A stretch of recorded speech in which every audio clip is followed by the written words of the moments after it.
Nay, if there be no remedy for it, but that you will needs buy and sell men and like women, and women like beasts, we shall have all the world drink brown and white bastard. Oh heavens, what stuff is here? 'Twas never merry world since of two usuries the merriest was put down, and the worse are allowed by order of a law a furred gown to keep him warm, and furred with fox and lambskins to signify that craft, being richer than innocency, stands for the facing. Come your way, sir, bless you, good father friar, and you, good brother father. What offence hath this man made you, sir? Marry, sir, he hath offended the law, and, sir, we take him to be a thief too, sir, for we have found upon him, sir, a strange picklock, which we have sent to the deputy. Fie, sirrah, bawd, a wicked bawd. The evil that you cause is to be done, that is thy means to live. Do thou but think what 'tis to cram a maw or clothe a bag from such a filthy vice, say to thyself, from their abominable and beastly touches I drink, I eat, array myself, and live. Canst thou believe thy living is a life so stinkingly depending? Go mend, go mend. Indeed, it does stink in some sort, sir, but yet, sir, I would prove.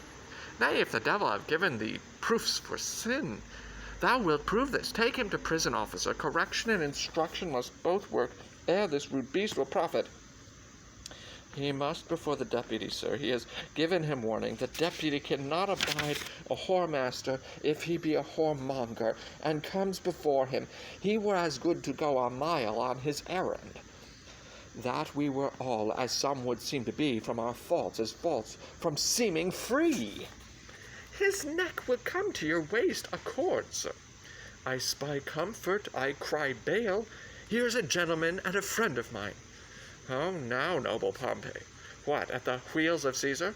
Art thou led in triumph? What, is there none of Pygmalion's images, newly made woman, to be had now, for putting the hand in the pocket and extracting it clutched? What reply, huh? What sayest thou to this tune? Matter and method, is it not drowned in the last rain, huh? What sayest thou, Trot? Is the world as it was, man?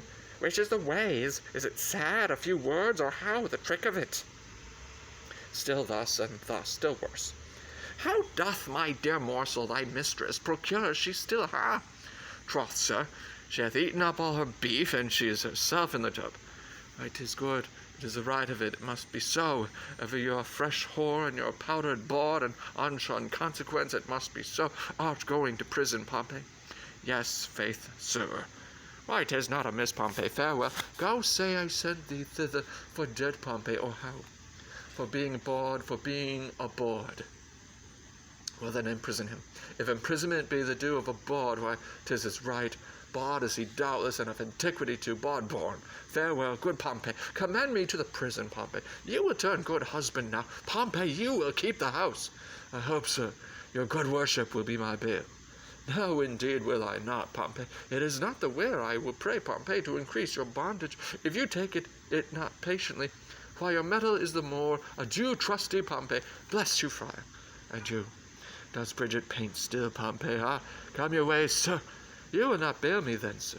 Then, Pompey, nor now. What news abroad, friar, what news? Come your way, sir, come. Go to kennel, Pompey, go. What news, friar of the Duke? I know none. Can you tell me of any? Some say he is with the Emperor of Russia, others some he is in Rome. But where is he, think you? I know not where, but wheresoever I wish him well.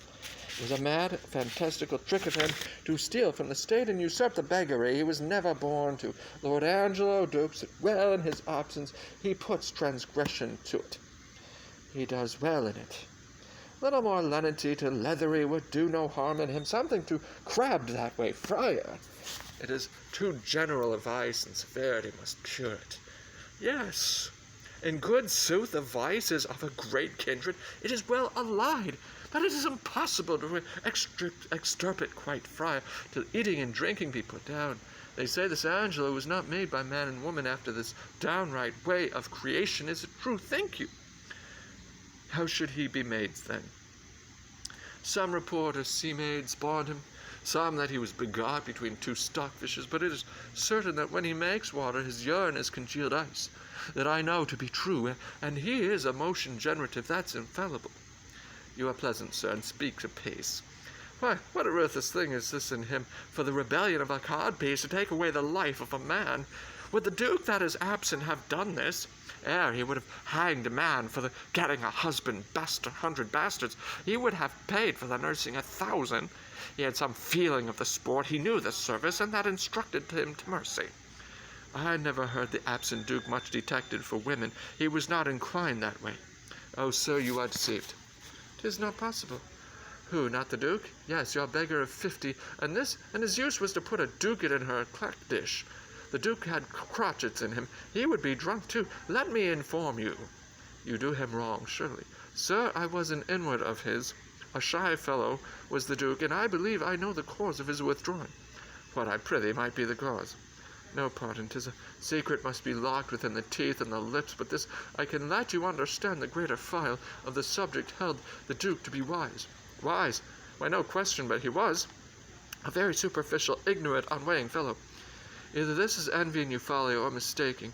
The very stream of his life, and the business he hath helmed, must, upon a warranted need, give him a better proclamation. Let him be but testimonied in his own bringings forth, and he shall appear to the envious a scholar, a statesman, and a soldier. Therefore you speak unskilfully, or if your knowledge be more, it is much darkened in your malice. Sir, I know him, and I love him. Love talks with better knowledge, and knowledge with dearer love. Come, sir, I know what I know. I can hardly believe that, since you know not what you speak, but if ever the Duke return as our prayers are, he may, let me desire you to make your answer before him.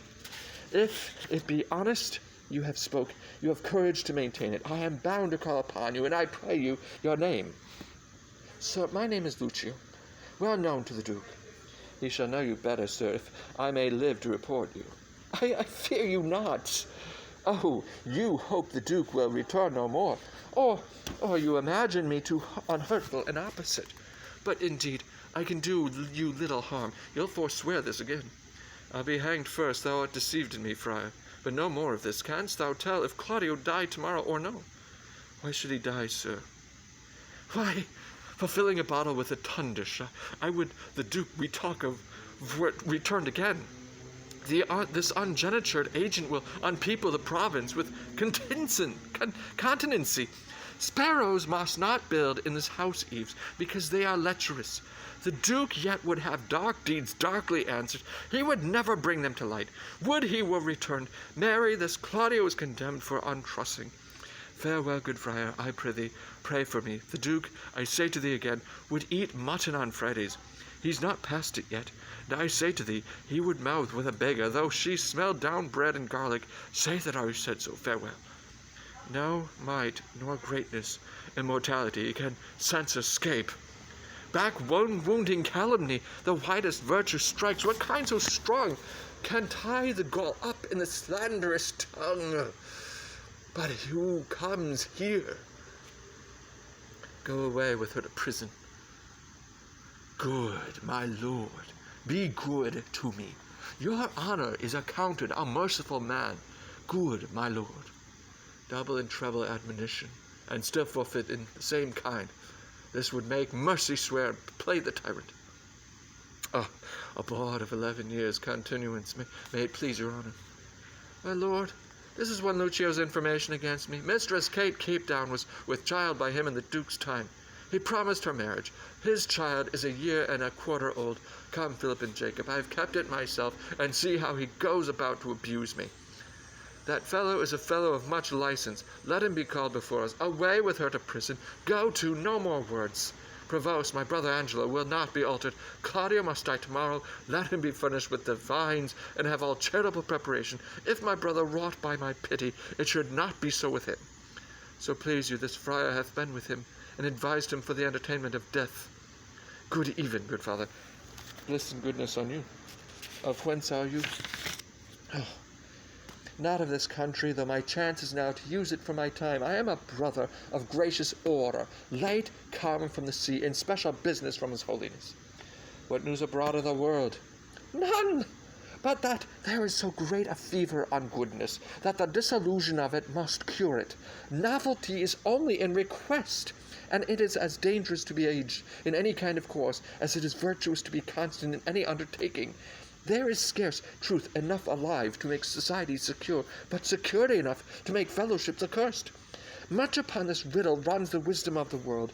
This news is old enough, yet it is every day's news. I pray you, sir, of what disposition was the Duke? One that above all other strifes contended especially to know himself. What pleasure was he given to? Rather rejoicing to see another merry than merry at anything which professed to make him rejoice. A gentleman of all temperance, but leave we him to his events, with a prayer they may prove prosperous. And let me desire to know how you find Claudio prepared. I am made to understand that you have lent him visitation. He professes to have received no sinister measure from his judge, but most willingly humbles himself to the determination of justice.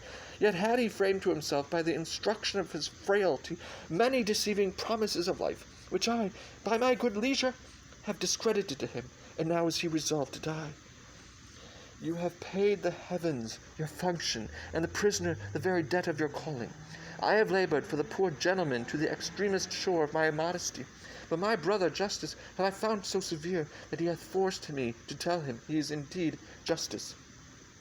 If his own life answer the straightness of his proceeding, it shall become him well, wherein if he chance to fail, he hath sentenced himself. I am going to visit the prisoner. Fare you well. Peace be with you. He who the sword of heaven will bear, should be as holy as severe, pattern in himself to know, grace to stand and virtue go, more nor less to others paying, than by self-offences weighing, shame to him whose cruel striking kills for faults of his own liking. Twice treble shame on Angelo, to weed my vice and let his grow. Or what may man within him hide, though angel on the outward side? How many likeness made in crimes, making practice on the times to draw with idle spider strings most ponderous and substantial things. Craft against vice I must apply. With Angelo tonight shall lie, his old betrothed but despised, so disguised shall, by the disguised, pay with falsehood false exacting, and perform an old contracting.